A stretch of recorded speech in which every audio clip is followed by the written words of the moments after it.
Tonight, in the first of our profiles, we're in Scotland for a look at Roxburgh and Berwickshire, a constituency that was formed only 4 years ago from a bit of the old Roxburgh, Selkirk and Peebles seat and a bit of the old Berwick and East Lothian seat.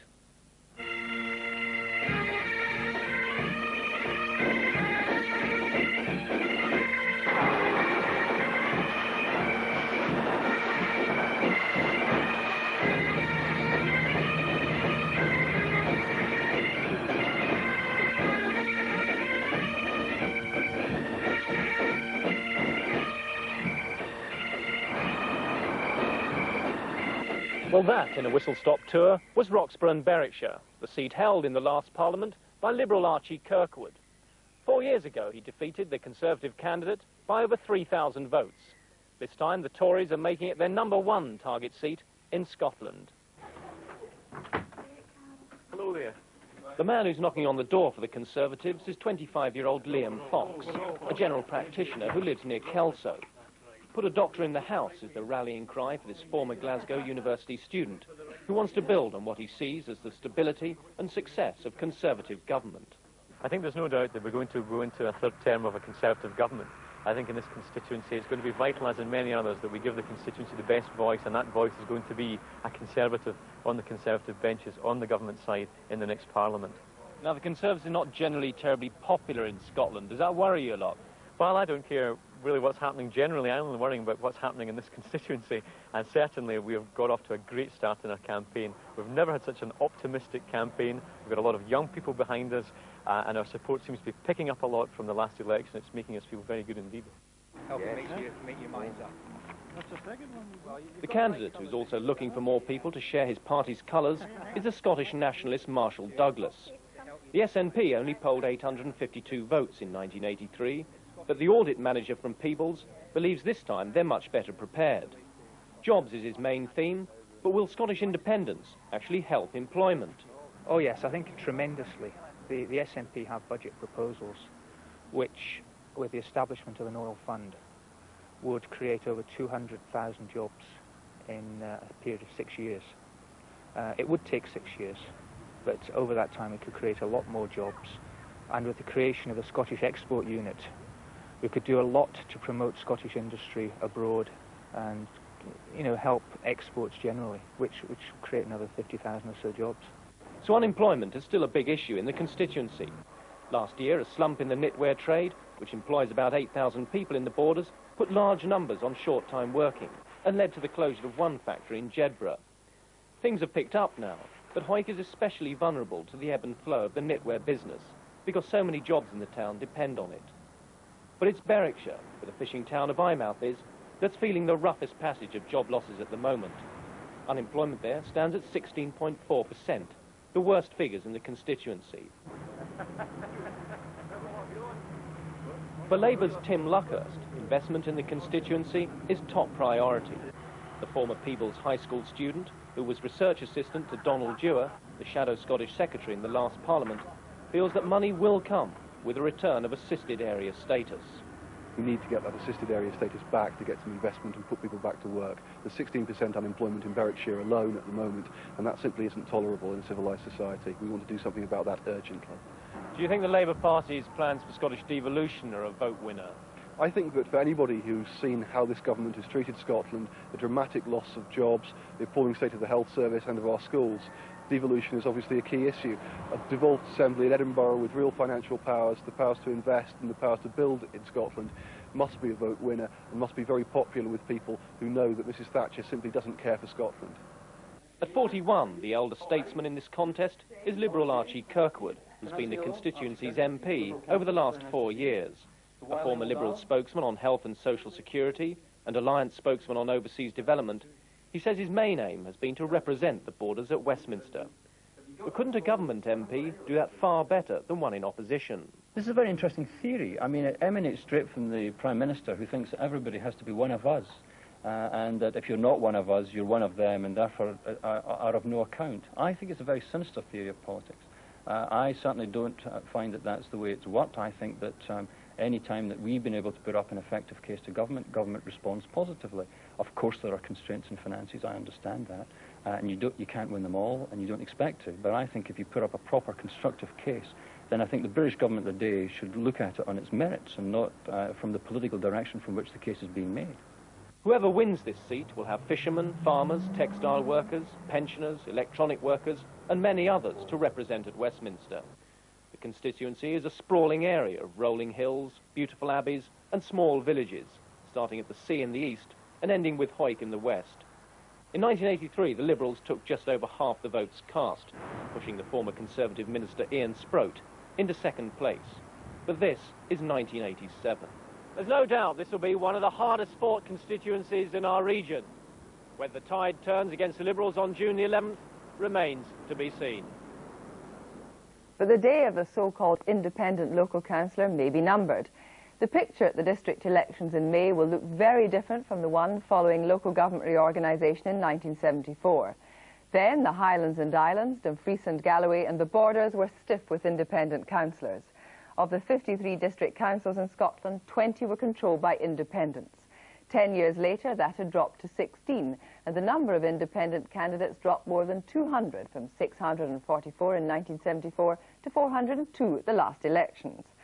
Now there are signs from the Borders area that the SNP, Conservatives and Liberal SDP camps will be making an effort to turn the map their political colour, while Labour will be making a few selections. Last week, the SNP took the regional seat of Hawick South from the Conservatives.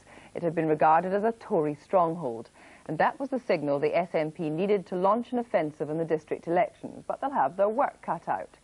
At parliamentary level, the Borders have 2 Liberal MPs. In the west lies David Steele's seat, in the east is Archy Kirkwood's constituency. Tweedale District and Ettrick and Lauderdale District, which correspond with David Steele's constituency, are both independent. Roxburgh, which is also independent, and Berwickshire, which is Conservative, lie within Archy Kirkwood's territory. Border country is beautiful and remote, with small towns scattered throughout 1,800 square miles.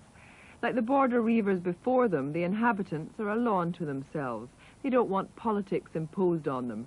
Returning to Liberal MPs has been their only gesture towards partisan politics. But now a raiding party is being prepared. The SNP in particular, after last week's local by-election victory for Marshall Douglas, are convinced there are rich pickings in the Borders. To what do you attribute your success last week? I think the success basically was because of the Tory poll tax legislation. We managed to amass terrific support from people who are utterly opposed to the poll tax. How do you think the district elections will go in terms of political candidatures? I think certainly we'll see a significant increase in political candidatures this time. Certainly ourselves, and I believe the Conservatives are standing. The local district convener of Tweedale has in fact declared himself to be a Conservative now. So I think it will open up. We'll have a very much more political contest this time round. Why is this? I think people are really looking for more openness in local government. They like to know where their representatives stand.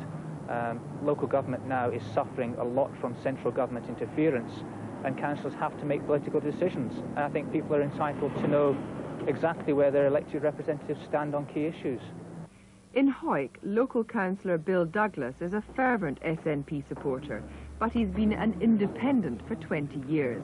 How would he react if the SNP stood a candidate against him in May? Well, I would do my best to win. Following last week's decision in Hawick South regional seat, it may be very hard, but I would do my best to win. There's no way that they would woo you to stand as an SNP candidate? Oh, no, no way. No, I don't believe in party politics in this council. We discuss things fully in here, not at pre-meetings, not in other places. That things are discussed openly in this chamber between the 16 of us who represent all the different parts of Roxburgh district. And I feel that is the right way to do things. The pressure is on independent councillors from all sides. In the Borders, the Conservatives will be keen to respond to John Mackay, the party's chief executive, who wants independent councillors who are party supporters to declare their allegiance. The priority is to hang on to Berwickshire, one of only 4 districts they won in 1984, and they've high hopes in neighbouring Roxburgh. If one looks at the regional council, the independents now actually meet as a group, so they're in a sense have become political themselves, although I don't know what they stand for. How are you going to feel now the SNP are going to make a big push in this area? Well, I think it will have the effect of dragging out the other political parties, and politics is bound to come into it. I've been very keen to see the district council and regional council more political. I don't think the borders can stand out from the rest of the country. Despite efforts by the Conservatives and the Scottish Nationalists, the party who could consider themselves natural heirs to the borderland are the Liberals.